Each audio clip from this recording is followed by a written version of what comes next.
ફરી એકવાર આપણે આવી ગયા છીએ અને આ છે અમારા બટાકા જે અત્યારે વાવવાનું ચાલુ છે.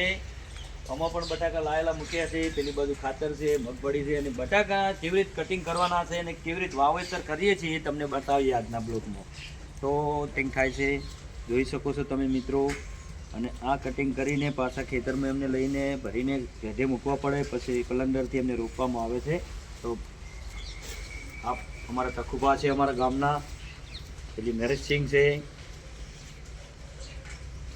હા બોલો. આ છે અમારા રણજીતસિંહ, બહુ સારું કટિંગ કરે છે, સરસ મજાનું. આ અમારે ભાણિયો છે, એમનું કટિંગ બહુ સરસ છે. અને આ રીતે કટિંગ કરવાનું હોય છે. આ અમારા ગણપતસિંહ આવેલા છે, બહુ સરસ સારું કટિંગ કરે છે. આ બાજુ પોપટભાઈ પણ છે, જોઈ શકો છો તમે.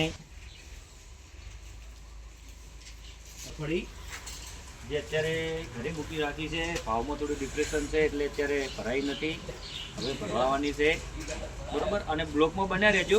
વાવેતર કેવી રીતે થાય છે, કેવી રીતે વાવેતર પલાંડરમાં બટાકા કેવી રીતે નાખવાના હોય છે, પાળામાં કેવી રીતે રોપાય છે, બધું તમને બતાવવાનું છે, એટલે આપણા બ્લોકમાં બન્યા રહેજો.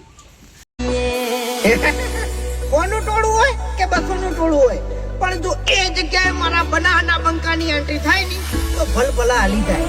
હો દાદ રાખું ધગધગતી ઓગળી રે મૂછો, દિલની ધડકન વધે જોઈ રે છે ઓખો, 1200 બનાનો આયો